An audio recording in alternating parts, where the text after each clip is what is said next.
제가 이제 받은 내용을 어제 제가 이 옵티머스에 대해서 그게 19 저는 이제 2018년 하반기에 처리된 걸로 알고 있었는데 어찌 됐든 이 지금 투자와 이런 것이 2017년도 일이었다고 하더라고요.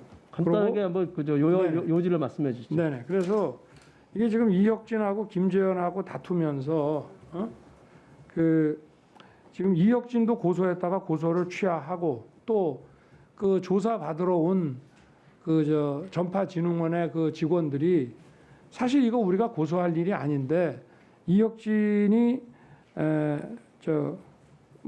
과기정통부에다가 민원을 놓고 이렇게 해서 이게 들어왔다.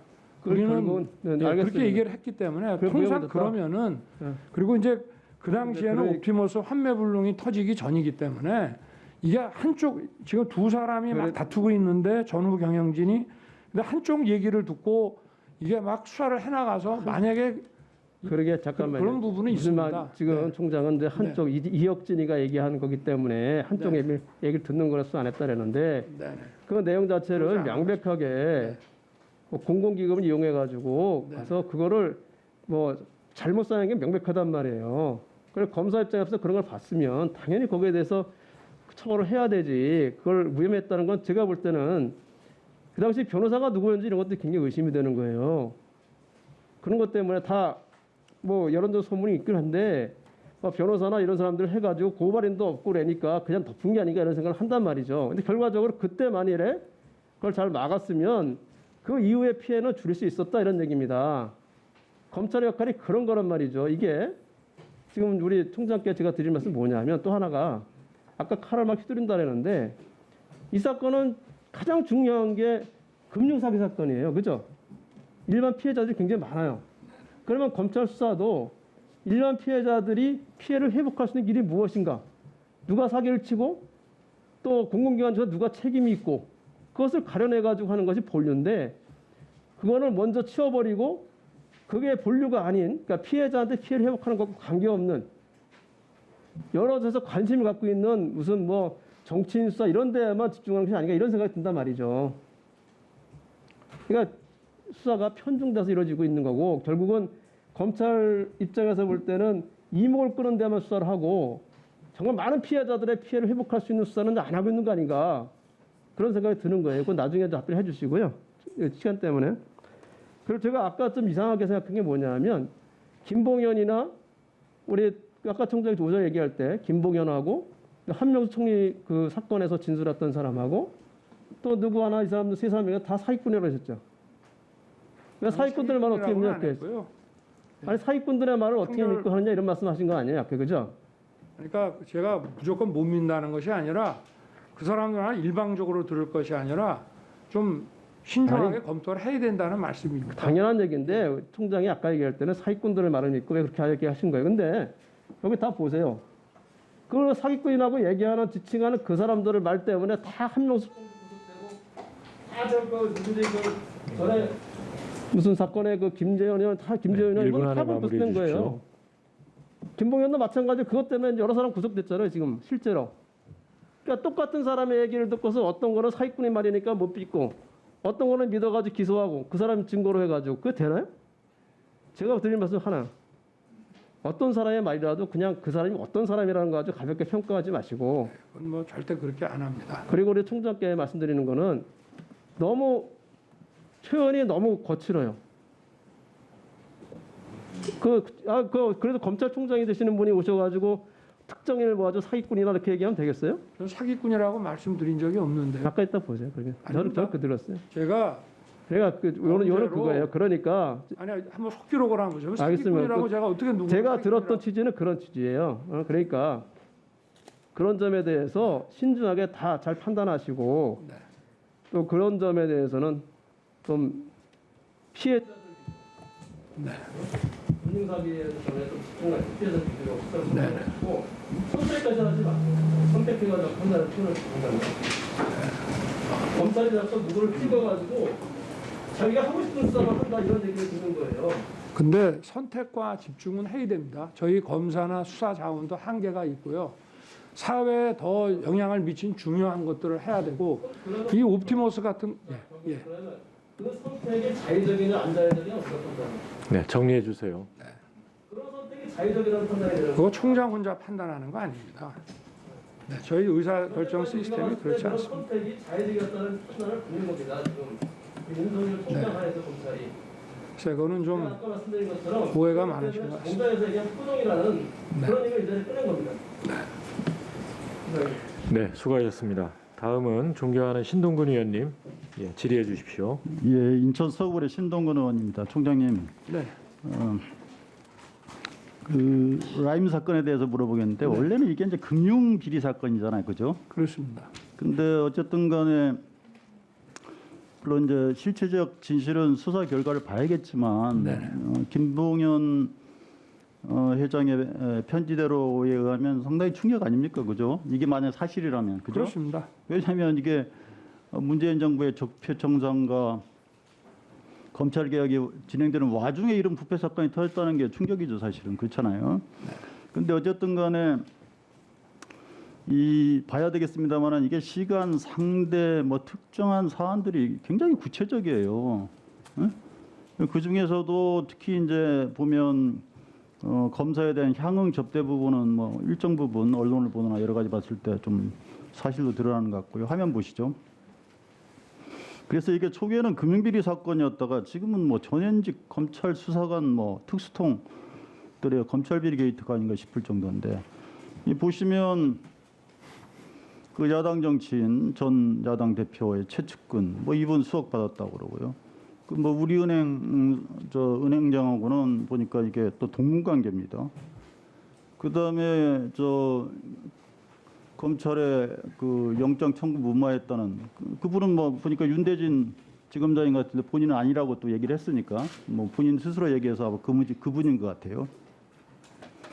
그 다음에 A 변호사는 뭐 이주영 변호사 맞는 것 같은데 그리고 이분 보면 김봉현으로부터 계약서도 없이 요즘 그러나 봐요. 1억씩 막 수임하고 뭐 3천만 원에 상당하는 명품 선물 받고 뭐 이래도 되는 건지 모르겠습니다. 그리고 아예 제 얘기 들어봐요. 네. 그다음에 검사 세 분 누군지 모르겠습니다만 이분들 1,000만 원 상당의 룸사롱 접대받았다 그러고 또 남부지검 검사한테는 추석 떡값으로 8천만 원 줬다 그러고 또 룸사롱 접대를 2번 했다 그러고 또 2억 원은 따로 전달했다는데 수사관한테 2억 주겠습니까? 제가 봤을 때는 검사한테 전달하라고 줬겠죠. 뭐 도중에 자기가 먹었을 수도 있지만 어쨌든 그렇습니다. 주장에 의하면 본인의 피변호사 이분도 보면 계약서 없이 1억 5천에 받고 선임됐어요. 이 계약서도 없이 이게 뭐 세금 냈는지 탈루했는지 잘 모르겠습니다.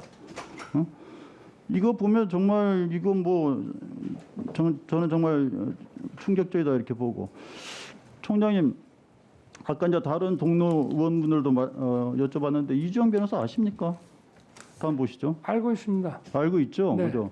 이분이 뭐라고 하냐면 윤 총장님과 같은 아파트에 사우나를 하고 어쩌고 그러면서 그다음에 청문회 준비할 때 전에 문무일 총장 청문회 오면서 이분이 준비를 해서 도와줬다고 그래요. 그리고 총장님 모시고 상가집도 다녀왔다 이러던데 그러니까 이게 뭐 저 김동훈 의원은 그 얘기 듣고 아 굉장히 가까운 사이구나 이렇게 알았다는 거 아니겠습니까? 응? 자 그러면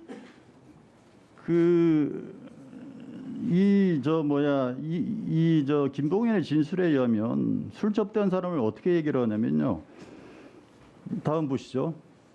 이들이 예전 대우해양조선팀에서 함께 근무한 동료들이라고 그러고 그러니까 조선팀에서 했다라는 거예요. 그러니까 이걸 제가 한번 찾아보니까 그중에서 2명은 특정을 했고 1명은 80% 정도 맞다 이렇게 얘기를 했어요. 다음 보시죠. 그러니까 제가 보니까 이게 16년 당시에 반부패 범죄 특수수단에서 제1차로 한게 대우조선해양 수사를 했더라고. 예? 김기동 단장 산하에. 그러면 이주영 검사와 같은 팀에 있던 사람이 누굴까? 그 한동훈 뭐 이 팀장이야 딴 데 가 있으니까 없을 거고 이주영 검사하고 나의엽, 유해재, 임홍석 검사 이 4명 중에 4명인 것 같아요. 그죠? 이 사람의 말에 의하면. 응? 근데 그러면 4명 중에 이주영 검사와 같이 했고 또 그 이 중에서 혹시 남부지검에 누가 근무하는지 아십니까? 이 4명 중에 한번 보세요. 자세히 말씀해 주세요. 제가 기억하기로는 나의혁 검사가 남부에 있다가 지난 여름 인사에 금융위에 파견 간 거로 알고 있고요. 그래요. 그러니까 제가 알기로는 제가 듣기로는 보니까 프로필을 보니까 네네. 나의혁 검사가 작년부터 부장 검사로 있었고 그다음에 작년에 유해재 검사가 부부장으로 있었더라고. 그다음에 이몽석 검사는 나중에 후자에 2월달에 그 파견이 다시 된 것 같아. 맞죠? 응? 이몽석 검사는 지금 아닌가요? 아니요? 그렇다면 네. 제가 봤을 때는 그러면 이 한동훈 팀장과 이 팀에서 이 팀장이고 왜냐면 1팀은 아닌 것 같아요. 그러면 이주영 검사와 함께했던 사람은 이 나의엽하고 유해재고 이게 남부지검에 있었다고 그러면 특정되잖아요. 나의엽 검사하고 유해재 검사 룸살롱 관계자 아닙니까? 글쎄 뭐 저희가 듣고 있는 건 있지만 뭐 이 자리에서 제가 지금 그러니까 부정하지는 않으시는군요. 예. 예, 알겠습니다. 그러면 그 PPT 다시 처음으로 돌려보세요. 자 보세요. 그 보면 이 보세요. 이주영 검사 한동훈하고 같이 있었죠. 그 밑에 전부 다 같은 팀으로 같이 있었어요. 4명 다. 응?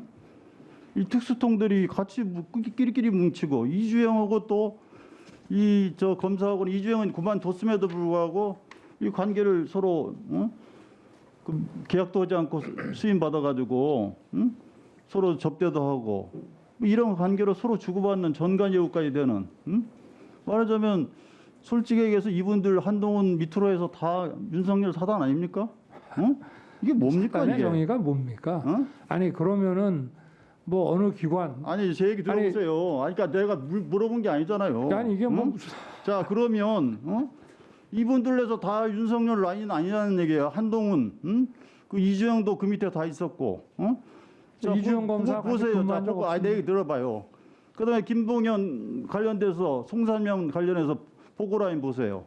송사면도 솔직히 윤석열 사단 아닙니까? 근데 여기서 반부패 부장은 패스하고 직보한 거 아니에요. 그때 내부 보고나 첩보였다 그렇게 얘기를 하는데, 근데 아까 보니까 박순철 지검장은 정식 보고서를 써서 보고 네. 그거 뭐가 맞습니까? 뭐가 실체적 진실입니까? 첩보를 제가 첩보 보고를 직접 직보를 받았고요. 그게 그러니까 서면 보고 그러니까 예. 송사면한테 서면으로 보고 받았습니까? 구두 보고 받았습니까? 그 지시했을 때도 어떤 형식으로 지시했습니까? 예? 서면 보고서를 가져온 거로 기억이. 그러죠. 네네. 그러면 철저하게 수사하라고 네. 지시하는 것도 마찬가지예요? 그러면 첩보가 아니잖아요. 벌써 우리 네? 그 정도로 그러면 첩보 정도가 아니잖아요. 보고서가 들어왔으면. 아니 그리고 설령 첩보했다 하더라도 수백 대 정치인이 뇌물 먹었다는 그런 첩보가 들어왔는데 그걸 석 달간이나 반부패 부장은 패싱하고 깔아뭉갭니까? 말이 됩니까 이게?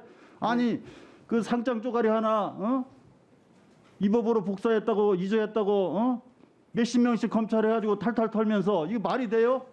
아니 저한테 물어보시는 거면 답을 할 기회를 주시고 의원님께서 그냥 말씀하실 거면 저한테 묻지 마시고요. 저도 말씀을 저한테 여쭤보시는 거 아닙니까? 국정감사가 질의하는 거 네, 아닙니까? 마무리해 주세요. 마무리해 주세요.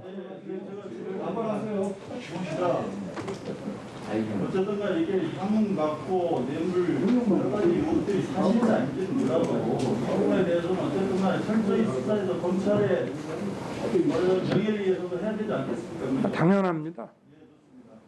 철저하게 밝혀주시길 바라고요. 제가 질의 내용에 대해서 아니면 한 얘기에 대해서 혹시 반박이 있으면 자세하게 말씀드립니다. 글쎄 이걸 보니까요. 네, 위원장한테 시간을 얻어서 네. 하십시오. 예, 위원장. 네. 네, 말씀하세요. 네네. 제가 지금 이 도표를 보니까 참 1987 그 영화가 생각이 납니다. 이게 뭡니까? 그러고 뭐 그냥 라인이라는 게 뭔지도 모르고 제가 이거 외람된 말씀이지만 정말 뭐 예를 들어서 어느 정당의 무슨 정치인 한 사람이 이런 부패 이런 거 연루가 되면은 거기 뭐 당대표까지 책임져야 되고 뭐 누구누구 라인 각자가 자기의 잘못 책임지는 거고 검찰은 검찰 구성원들의 비리에 대해서는 절대 용납하지 않습니다. 그리고 지금 철저히 수사를 하라고 하셨는데 전 여기 지금 직무가 배제돼 있습니다. 제가 지금 수사를 하겠다고 남부지검장한테 16일 날 보도 나오자마자 10분 만에 제가 강한 톤으로 그래 다음 날 확인해 보니까 조사가 아직 착수가 안 돼서 제가 또 얘기를 했는데 이런 거는 우리 조직에서 이건 뭐 무관용이고 뭐 이게 대가성이 있든 또 수사 착수 전에 뭐 그냥 우연히 얻어 먹었든 간에 이런 김영란법 위반 하나도 저희 검찰이 지금 어떤 입장인데 이런 거를 봐주고 하겠습니까? 그러고 여기 뭐 한동훈 라인 하는데 이 사람들도 다 배치받아 갖고 자기 근무한 것이고 한동훈 검사가 서울지검 3차장을 2년 하는 동안에 이 사람들 자기 밑에 데려다 쓰지 않았습니다. 그리고 저는 이 중에 제가 이주형 검사는 13년 전에 삼성 비자금 특별수사본부에 한 달 같이 근무한 적이 있습니다. 팀은 다르지만. 그러나 그 전후 지금까지 우리 이주형 검사가 한 2년 전에 퇴직한 것 같은데 한 번도 이주형 변호사가 한 번도 같이 근무한 적도 없고 그러고 뭐 무슨 아크로비스타에 살아서 뭐 목욕탕에서 만났다고 하는데 밥도 한 번 먹은 적 없습니다. 그리고 아마 문상 아까 제가 그 등산으로 잘못 들었습니다만은 그 문상이라는 게 아마 얼핏 아까 점심 먹으면서 얘기가 나오는데 그 운명을 달리한 우리 백재영 수사관 작년에 그때 제가 우리 간부들하고 갔는데 아마 그때 뒤늦게 와가지고 그걸 얘기하는 건지는 모르겠습니다만은 같이 이렇게 문상 다닌 거는 뭐 한 10년 안에 기억이 없습니다. 그러니까 네. 이런 식으로 하시는 거는 이건 뭐 저는 네, 지금 질문은 네.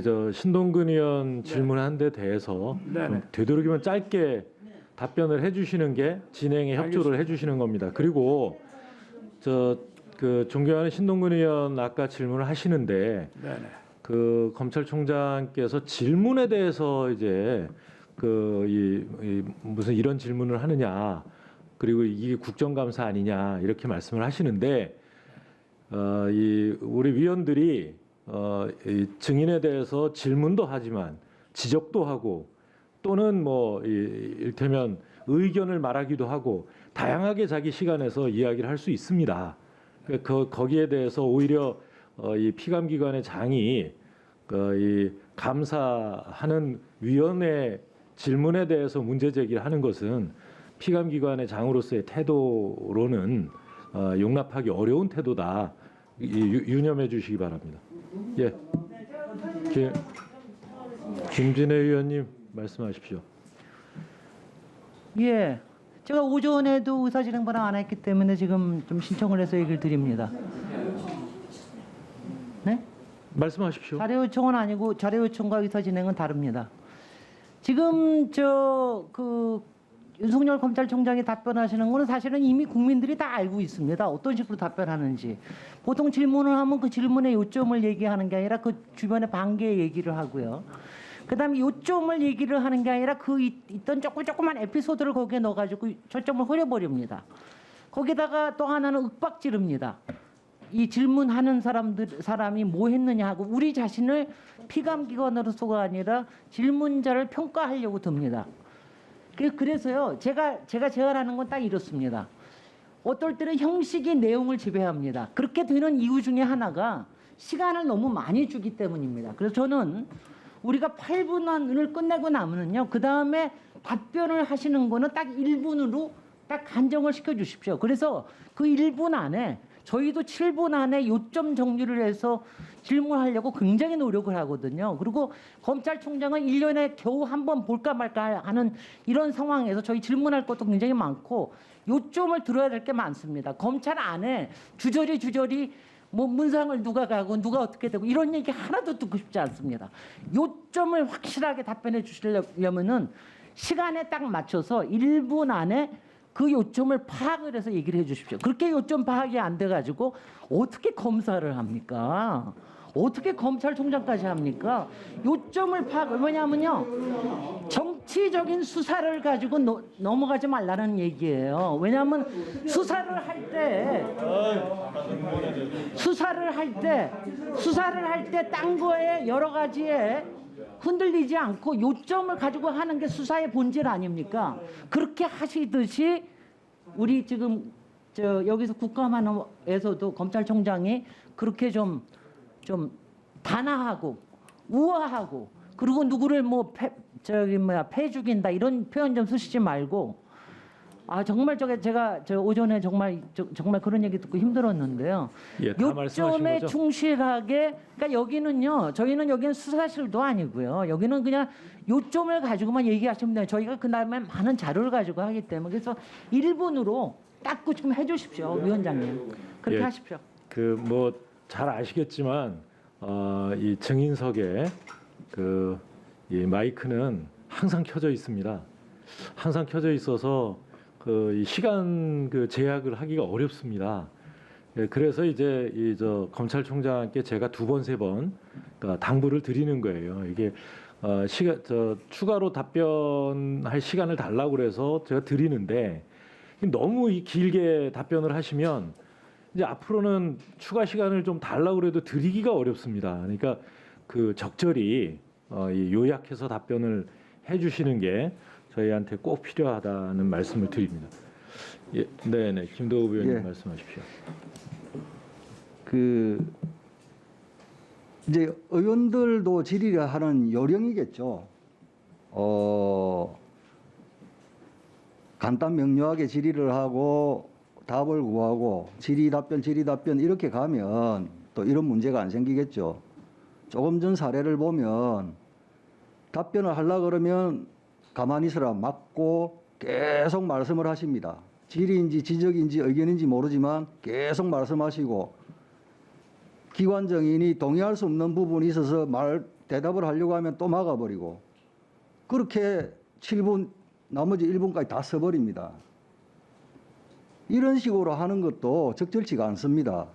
그리고 듣자 7분 중에 1분만 답변 주자 이런 의견 또 아니요, 7분 후에 가만 계세요.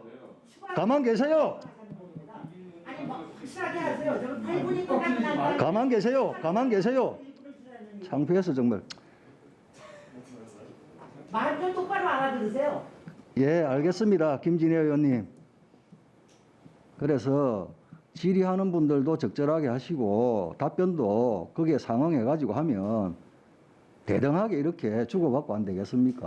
그래서 좀 정상적으로 이렇게 가는 것이고 조금 전에 이사진행 발언하신 분이 7분이든 8분이든 그중에 1분만 쓰자 이런 이야기는 저희들이 이 자리에서 하는 자체가 적절치가 않습니다. 적절치가 않고 그리고 위원장이 섭섭하시게 듣지 마십시오.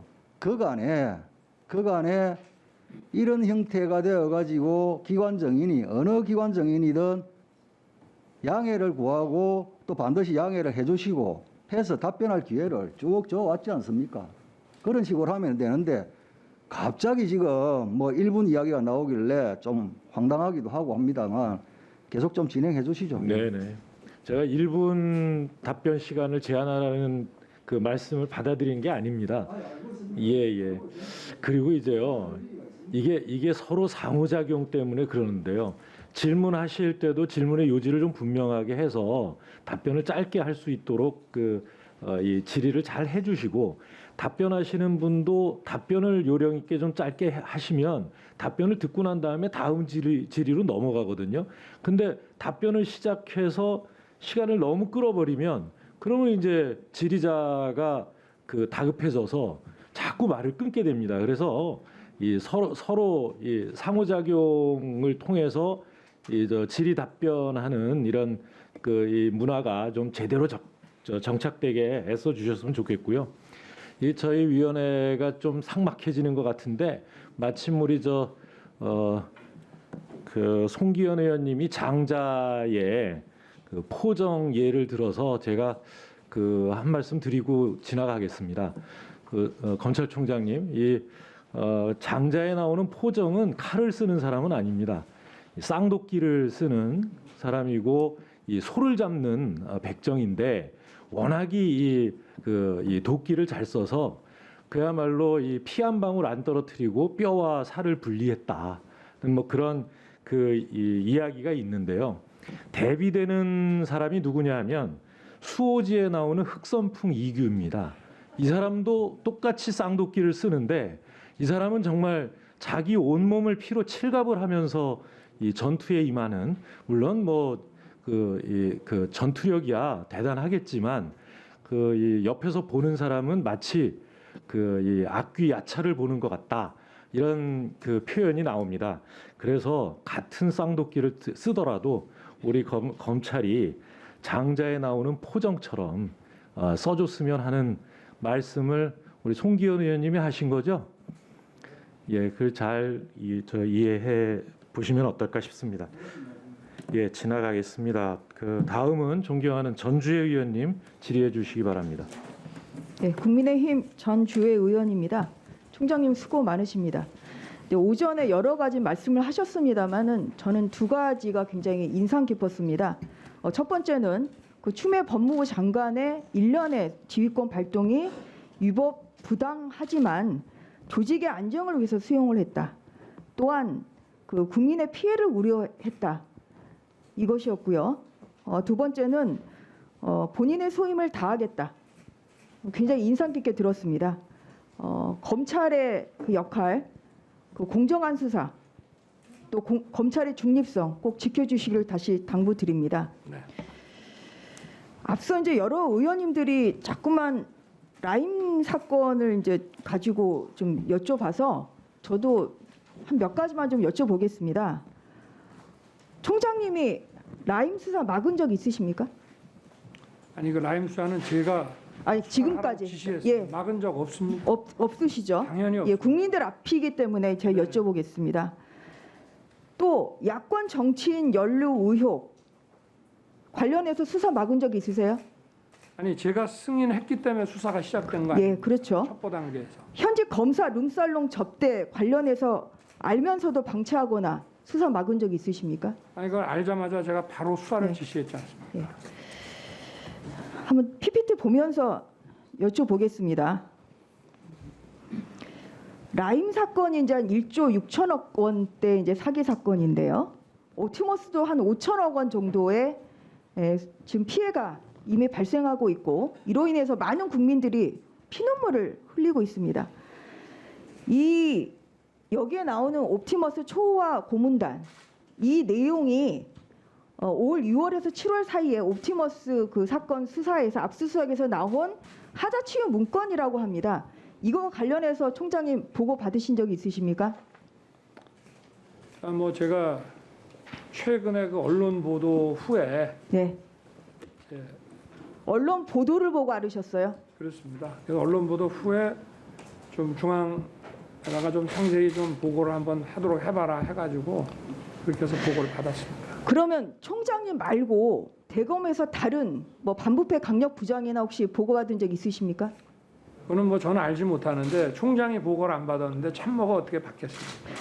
지금 받았다면 받고 저한테 보고 안 했다면 그건 문제죠. 지금 검찰이 제대로 안 들어가고 있다고 국민들이 우려하는 것이 바로 이것입니다. 당연히 대검에 보고를 하고 알려야 될 사항. 지금 이런 것이 검찰총장 패싱이 지금 되고 있다는 얘기거든요. 그 중앙검사장이 그러면 이런 부분에 대해서 전혀 알려오질 않았고 지금 그러면 중앙검사장으로부터 제대로 된 수사보고 받고 계세요? 지금 이제 언론 보도 후에 수사팀이 이제 보강이 돼서 진행이 되는 과정은 이제 제가 보고를 받아가고 있습니다. 예, 그거 말고도 중앙지검에 굉장히 중요한 사건이 많지 않습니까? 네. 이와 관련해서 혹시 제대로 된 보고를 지금 받고 있습니까? 글쎄 그거는 대검에 이제 어느 정도 보고하느냐 하는 거는 이제 각 부서별 보고 지침들이 있는데 예.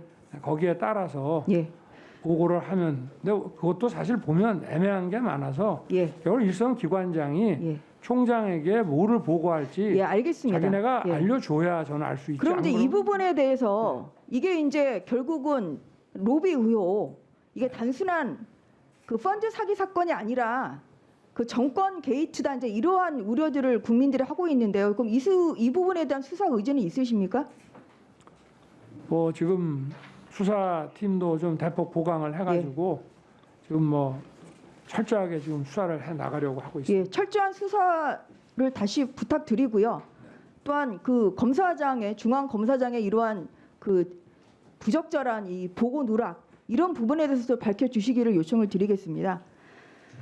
다음 화면 보겠습니다. 이제 9월 28일에 그 추미애 장관의 그 아들 그 국무이탈 의혹 사건과 관련한 이제 수사 결과 발표가 됐습니다. 근데 이제 언론 보도에 따르면 대검의 보안 수사 지시에도 동부지검이 그냥 무혐의 결정 내렸다. 지금 이렇게 나오고 있는데 이게 사실입니까? 제가 사실은 이 총장이 책임을 회피하면 안 되는데 법무부 수장의 가족 관련이라서 제가 직접 이 사건에 대해 세세하게 감나라 판나라 할 수가 없어가지고 제가 이 부분은 우리 대검 차장에게 좀 자네가 좀 챙겨가지고 적절하게 좀 지휘를 하게 이렇게 이제 했고요. 잠깐 그럼 보안 지시를 내리신 적은 맞아요? 차장께 한번 한번 좀 물어보시기 대답해 주시죠. 이게 보안 수사 지시 내린 사실은 있습니까? 예, 그렇습니다. 예, 어떠한 부분에 대해서 보안 수사 지시를 내렸죠? 구체적으로 뭐 설명드리긴 어렵습니다만 핵심 그 참고인의 이 진술이 좀 번복됩니다. 그래서 번복 경위가 무엇이고 왜 이 진술을 믿게 됐는지 그 부분을 좀 소명할 필요가 있다 해서 보안 수사 지시를 내렸고 그 부분에 대해서 추가로 동부지검에서는 이걸 더 조사해봐야 결론이 바뀔 것 같지 않다. 현 상태에서는 기소하기가 어렵다. 이렇게 강력하게 주장을 해서 그 종합적인 것들을 총장님한테 보고 드리고 동부지검으로 하여금 그러면 그 핵심 참고인의 진술 중에서 어떤 부분이 가장 지금 그게 뭐 오락가락, 그러니까 좀 문제가 있었다는 말씀이세요? 그 지금 나오는 이 복길 안내 이 부분입니까? 아니면 승인 부분입니까? 제가 뭐 구체적으로 말씀드리기는 좀 그렇습니다. 여기 나와 있는 뭐 이왕 이렇게 됐으니까요. 지원장교 진술입니다. 예. 그러니까 지원장교 진술에 대해서 좀 더 밝혀봐라고 했는데 이게 진술이 4번 동부지검장도 그때 국감에서 이야기를 했는데요. 한 4번 있었는데 1회, 2회 말고 3회 진술하고 4회 진술이 달라집니다. 그래서 요 진술이 왜 번복이 됐는지, 왜 3회 진술을 그러니까 선택하게 됐는지, 추가로 다시 조사할 필요가 없는지 이런 부분들이 굉장히 중요한 그 핵심 증거의 신빙성 그런 부분이어서 그 부분에 대해서 이야기를 했고 일반적으로 이제 그 증거의 신빙성 부분 같은 판단은 이 대검에서 직접 할 수가 없습니다. 기록이 없고 하기 때문에 일선에 존중할 수밖에 없는 그런 측면이 있습니다. 그런 보안 지시에도 불구하고 혐의 없음 처분을 그냥 강행했다는 말인가요? 그 이후에 지금 보안 수사는 안 이루어졌죠? 이루어지진 않았습니다. 그러니까 보안 수사를 해도 이걸 이 진술 신빙성 여부가 달라지지 않는다라고 지금 동부 수사팀에서 강력히 그 다음 보겠습니다. 다음 카톡. 지금 이 부분에 대해서 이제 지시냐 아니자. 그럼 이 부분도 지금 이 부분도 그럼 파악을 하신 거예요, 대검에서? 그 부분은 무슨 보안 수사 그런 것들은 아니었고요.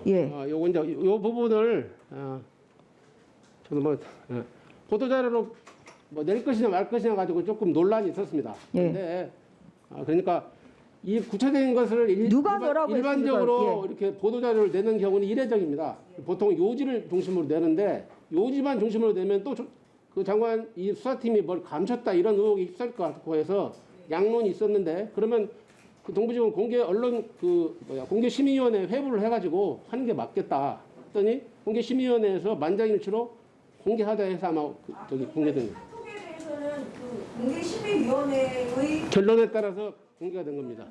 이 지시는 대검에서 하셨다는 말씀이세요? 그 서로 감론을박 중에 뭐 그런 취지로 이야기를 했습니다. 예. 네, 수고하셨습니다. 예, 다음은 존경하는 최기상 의원님 질의해 주시기 바랍니다. 서울 금천구 출신의 최기상 의원입니다. 지금 검찰의 권한 중 수사의 시작과 정점에서 작용하는 것이 압수수색과 구속입니다. 때문에 이는 수사 절차의 인권 보장의 핵심입니다. 동시에 현재 휴대전화, 컴퓨터, 집에 대한 압수수색의 남발로 인한 사생활의 비밀과 자유의 침해, 헌법 원칙이 어긋난 구속영장 청구로 인하여 신체의 자유 침해 등 많은 국민들께서 여전히 무척 두려워하는 부분입니다. 헌법에 맞는 영장제도 운영이 필요함에 관하여 PPT를 보면서 질의하겠습니다. 2019년 인사청문회 때 보시면은 총장께서 국민과 함께하는 검찰, 검찰의 주인이자 의뢰인은 바로 국민이다라고 말씀하셨네요. 그다음 보겠습니다. 취임식 때 헌법에 따른 비례와 균형을 찾아야 한다. 개인의 사적 영역은 최대한 보호돼야 된다라는 말씀도 하셨고요. 그다음 보겠습니다. 신년사에서 말씀하신 거 보면은 국민의 자유와 권리를 과도하게 침해하는 일이 있어서는 안 된다. 항상 비례와 균형을 찾는 노력을 기울여야 한다. 올해 신임 검사 인관식에서 또 말씀하셨습니다. 인신구속은 불가피한 경우 극히 예외적으로 이루어져야 한다. 구속은 절대적으로 자제되어야 한다. 방어권 보장과 구속의 절제가 인권 중심의 요체다. 마지막도 중요합니다. 잠시만 다시 돌아가겠습니다. 검찰이 강제 수사라는 무기를 이용하여 우월적지를 남용해서도 안 된다. 말씀을 하셔서 지금 현재 인권보호 수사 규칙에 관련된 내용이 잘 규정이 돼 있습니다. 18조에 체포구속의 최소화 등 내용이 있고요. 압수수색 영장 청구 시 유의사항도 있고 준수사항도 잘 돼 있습니다. 인권보호 수사 규칙에 통신제한 조치 등 최소화 규정도 있고요. 근데 최근에 통계를 봤더니요. 5년간 연도별 구속영장 현황을 보면 총장님께서 취임하신 이후에도 특별하게 구속영장 청구 건수가 크게 달라지지 않은 상황입니다. 그래서 이 부분이 좀 많이 아쉬워서요.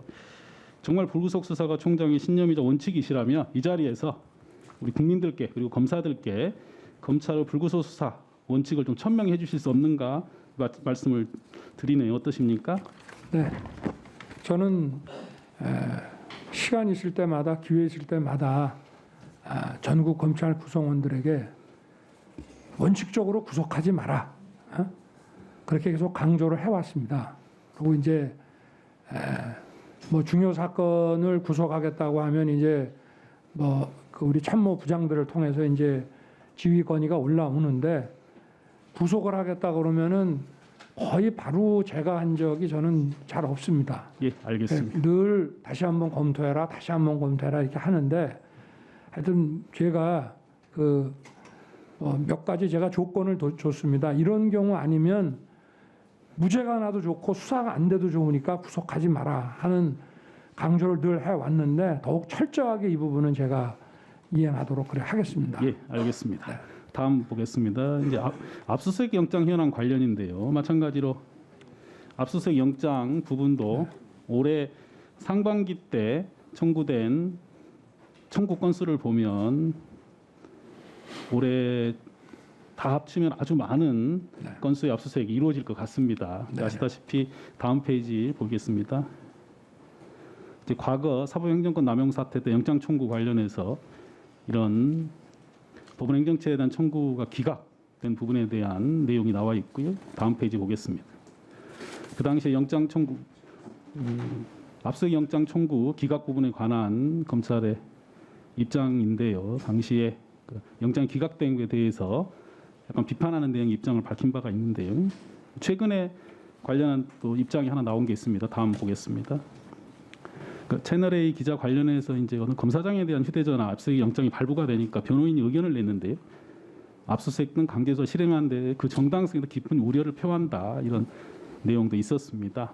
그래서 저는 뭐 그 대상자가 누구든 간에 압수수색 영장의 발부는 극히 더 신중해야 된다 이런 생각을 갖고 있고요. 다음 페이지 보겠습니다. 총장께서도 잘 아시겠습니다만 맨 마지막에 검찰이 강제 수사라는 무기를 이용하여 우월적 지위를 남용해서 안 된다라고 말씀하셨지 않습니까? 네. 그리고 검사의 실력은 구속을 많이 하고 압수수색을 많이 하는 것으로 보여주는 게 아니지 않겠습니까? 네. 인권 수사, 공정하고 투명한 수사를 진행하면서도 성과를 내는 것이 검사 실력일 텐데요. 네. 그에 관한 의견을 있으면 좀 말씀을 해주십시오. 제가 하여튼 딴 건 몰라도 제 재임 중에 결국 인권에 형사 절차에서 인권하면은 그거는 방어권의 보장인데 방어권 구속이 되면 방어권이고 뭐고 없습니다. 그래서 구속을 하여튼 극도로 제한하고 이 압수수색은 이번에 아마 이 선거 사건들이 많고 또 뭐 일선 경찰에서 또 많이 해오고 있다 보니까 조금 는 거는 같은데 하여튼 특히 그 주거지나 뭐 이런 휴대폰 또 지금 뭐 건수는 지금 이럴지 몰라도 과거같이 이렇게 한 회사 전체로 하고 이런 거는 지금 거의 없어졌습니다. 지금은 건수는 늘을지 몰라도 장소를 정확하게 찍고 그리고 법원에서도 압수할 물건 과거에는 이 장소와 또 압수의 필요성을 가지고 압수할 물건은 수사기관이 좀 재량을 갖게 해줬지만 지금은 압수할 물건의 종류 정도는 특정이 안 되면 법원에서 나오질 않기 때문에 이게 청구 발부 건수하고 실제로 압수수색이 이루어진 그 범위나 규모하고는 조금 차이가 있습니다. 하여튼 이 점은 저희가 의원님 말씀 유념해서 제 재임 중에는 하여튼 어떤 큰 변화가 좀 있도록 그렇게 만들겠습니다. 예, 알겠습니다. 잠깐 당부 말씀드리면요, 논어에는 소인과 군자라는 표현이 나옵니다. 그 소설 걸리버 여행기에 보면 그 소인국, 대인국 내용이 있습니다. 총장께서 어떻게 생각하시는지 궁금한데요. 지금 검찰은 소인국일까요, 대인국일까요? 혹시 지금 국회는 소인국일까요, 대인국일까요? 검찰이 소인의 집단인지 대인의 집단인지 그 기준은 검찰 자체에 있지 않다고 저는 생각합니다. 그 기준은 우리 국민에 대한 검찰의 자세에 있다고 생각합니다. 검찰이 주인이자 의뢰인인 국민을 대인으로 대하는가, 소인으로 대하는가에 달려 있습니다. 그리고 우리 국민은 어떤 국민이신가요? 헌법에 잘 나와 있습니다. 형사소송법과 인권보호 수사규칙에도 잘 나와 있습니다. 인간의 존엄과 가치를 가지고요. 불가침의 인권보장, 이게 대상입니다. 행복추구권. 형사 절차에서 무죄 추정, 불구속, 수사, 적법 절차, 비례 원칙 등 헌법 원칙에 예. 우리 검찰이 우리 국민들을 이렇게 대인으로 대해야 하는, 그래서 대인의 집단이 되도록 꼭 애써 주십시오. 명심하겠습니다. 세상이나 제도를 바꾸는 것은 정치의 역할이고 국민께서 하실 일입니다. 검찰이 수사권과 기소권으로 법과 정의의 심판자가 되려는 것보다는 국민을 주권자로서 대우하고 인간의 존엄이 존중돼야 가능하다는 걸 명심해 주시길 부탁을 드리고요. 네. 저 역시 국회와 정치가 대인의 집단이 되도록 애쓰겠습니다. 네. 그리고 앞서 어느 철학자가 말했습니다만 소인국 대인국 이야기에서 알 수 있듯이 소인국에서는 아무리 커봐야 소인이지만 대인국에서는 아무리 작아도 대인임을 검찰 구성원 모두 명심하기를 당부드리겠습니다. 네. 마치겠습니다. 네, 수고하셨습니다. 다음은 존경하는 김남국 위원님 질의해 주시기 바랍니다. 예, 안산 단오늘의 김남국입니다. 예, 검찰총장님께 질의하도록 하겠습니다. 그 라임 사건 관련해서 야당 의원 첩보를 직보받았다라고 했는데, 네. 그럼 여당 의원 첩보는 어떻게 받으셨습니까? 그것도 처음에는 직보를 받았습니다. 그러면 여당 의원과 야당 의원 첩보와 관련되어서 차등 없이 똑같은 절차를 거쳐갖고 받은 건가요? 그러니까 제가 아까 말씀드린 시기에 조금 차이는 있습니다만은 보통 이 정기 면담은 중앙하고 남부만 했고요. 예. 정기 면담이 없으냐 직접 들어오고. 예, 무슨 말인지 알겠습니다. 네네. 그 검찰총장님 말씀은 네네. 시기의 차이는 있지만 결국에 나중에는 똑같은 절차를 통해서 보고를 받았다라는 그런 취지인 것 그렇습니다. 같은데요. 네. 이 문제는 그 시기에 있는 것 같습니다. 네네.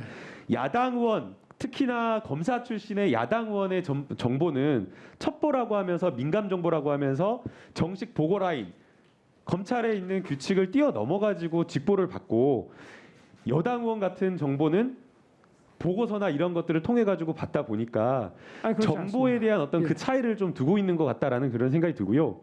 그리고 지금 이 검찰총장님께서는 야당 의원에 대한 첩보를 받는다라고, 보고받는다라고 하면서 원래 그렇게 한다, 민감 정보니까 그렇게 한다라고 이야기를 하지만 국민들이 우려하는 부분은 바로 거기에 있는 겁니다.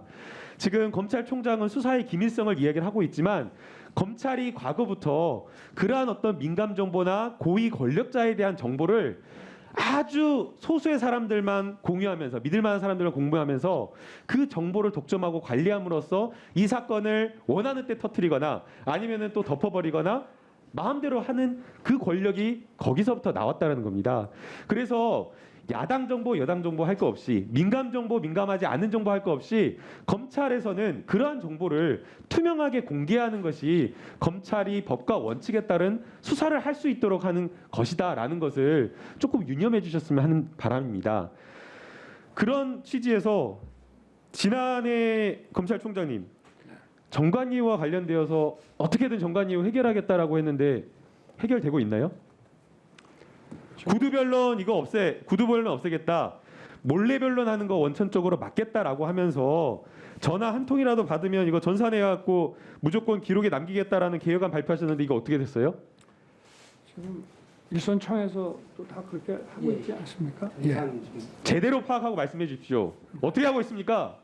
되게 중요한 문제입니다. 지금 개혁 방안이라고 검찰총장님이 국회에 나와서 약속하고 가신 사안입니다. 국민들은 돈 있는 사람들은 다 봐준다고 지금 하면서 난리예요. 이번에 김봉현 씨가 이야기한 것도 정관예우 문제가 그대로 드러났고 지금 바깥에서도 저희 같은 청년 변호사들은 정관 출신 변호사들이 야 형식적으로 500만 원 줄 테니까 나와서 이름만 걸라라고 이렇게 하는 경우가 있어요. 되게 심각한 문제입니다. 그 문제 해결하겠다라고 하면서 검찰총장님 약속하셨습니다. 전산으로 다 기록하겠다. 그거 어떻게 되고 있습니까? 사장님 모르세요? 예, 제가 대신 그 전산으로 하는 걸 개발을 해가지고 아마 11월부터 시행하는 걸로 알고 있습니다. 개발 중이라고 하고 있고 지금 전혀 시행할 예정 아니라고 하고 있고 그냥 구두변론 관리대장만 하고 있다라고 하는데 맞습니까? 장부를 관리를 해 왔는데요. 이 부분은 전관예우 근절 부분은 지금 그 변론에 있어서 전관과 전관 아닌 변호인들 간에 지금 그 이야기를 하는 게 아니고요. 예, 총장님. 사실은 법무부하고 또 계속 저 협의해 가면서 지금 진행 중인 거나 법무부에서도 이게 관심이 많아서 저희하고 법무부하고 이 문제 가지고 정기적으로 회의도 하고 이렇게 하는 거로. 예, 총장님. 1년이 지났습니다. 네. 노력하셔야 됩니다. 네. 검찰이 바뀌겠다라고 했고 검찰총장님이 스스로 약속하셨습니다. 바뀌겠다고. 네. 그러면 그걸 실천하기 위한 노력을 해야 되는데 그 노력이 보이지 않는 겁니다. 왜 국민들이 걱정하냐면 검찰 정관이 나와서 돈 버는 방법이 그거거든요. 그걸로 해서 돈을 벌고 그걸로 해서 권력을 가지고 힘을 가지다 보니까 검찰이 개혁이 되지 않는 겁니다. 그거를 개혁하는 것이 이 정관예우를 근절하는 것이 어떻게 보면 검찰 개혁과 맞닿아 있는 겁니다.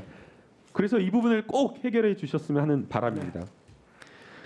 지금 오늘 서울 남부지검장님께서 편지를 쓰시고 사직을 하셨는데요. 정치가 검찰을 덮었다라고 이렇게 말씀을 하신 것 같습니다.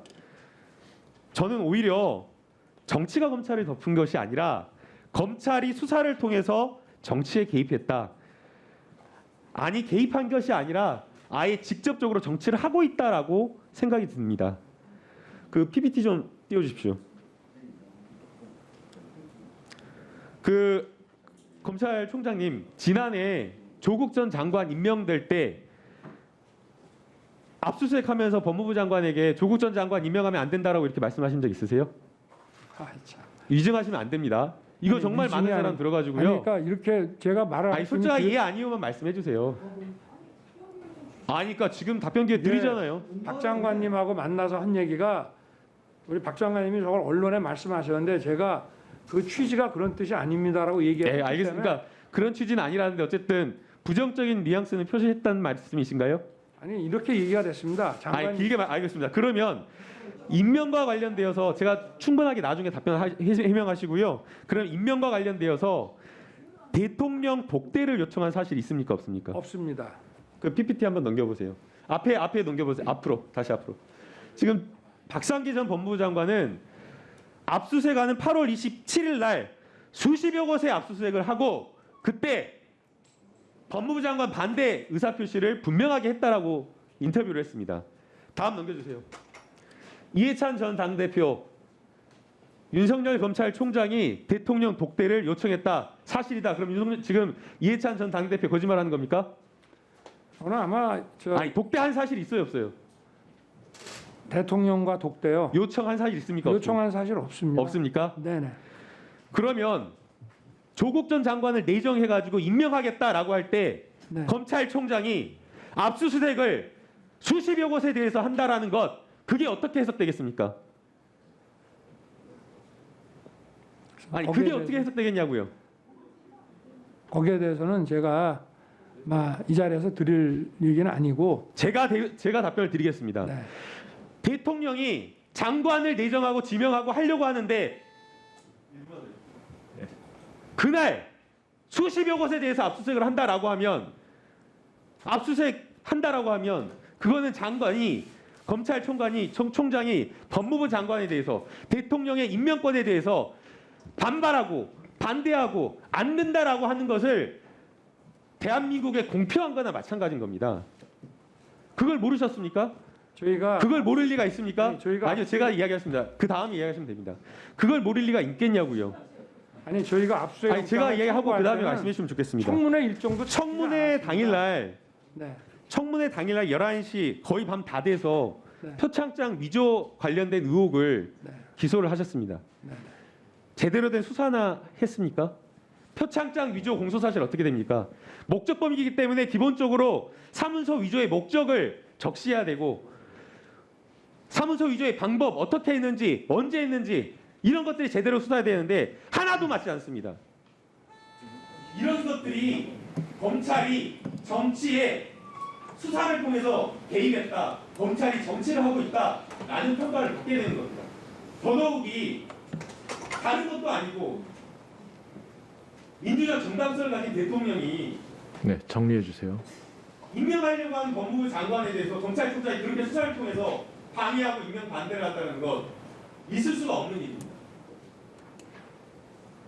이상입니다. 네. 저한테 질의하신 건 아닙니까? 말씀하신 거면 전 질의가 아니면 저는 그냥 있겠습니다. 답변을 원합니까? 네, 답변을 원하시면 제가 말씀을 네, 네. 어쨌든 표창장 이런 문제는 지금 재판 중이고 또 법정에서도 지금 다 설명을 하고 있고 그렇기 때문에 제가 진행 중인 상황에 대해서 말씀드릴 수는 없습니다만은 제가 이 자리에서 한 말씀만 드리고 싶은 것은 제가 조국 전 장관하고 개인적으로 친밀하지는 않습니다만은 어찌됐든 총장 임명 전후에 그 검찰 인사도 같이 여러 차례 만나 논의도 하고 박 장관님하고 그래서 이 수사를 해야 되는지 말아야 되는지에 대해서 저 개인적으로는 저도 인간이기 때문에 굉장한 번민을 했습니다. 네. 정말 이게 그 상황에서 참 부득이한 것이었다는 점을 좀 이해해 주십사 하시고 또 박 장관님께서 압수수색 당일날 저를 좀 보자고 해서 청에서 가까운 데서 이제 뵀는데 제가 임명권자도 아닌 그분한테 그런 말씀을 드린 것이 아니고 어떻게 하면은 좀 선처가 될 수가 있겠냐라고 여쭤보셔서 제가 조심스럽게 지금 이게 야당이나 언론에서 이렇게 자꾸 의혹을 제기하고 막 이러고 나오는데 좀 만약에 여기서 그냥 사퇴를 하신다면 좀 조용해져 가지고 저희도 좀 일 처리하는데 재량과 룸이 좀 생기지 않겠나 싶습니다 하는 말씀을 하셨기 때문에 저도 그 의견을 드린 거지 제가 무슨 그분한테 그런 뜻에서 말씀드린 건 아니고 저 자신도 굉장히 사실 그때 힘들고 어려웠습니다. 그 말씀을 꼭 좀 드리고 싶습니다. 네. 네.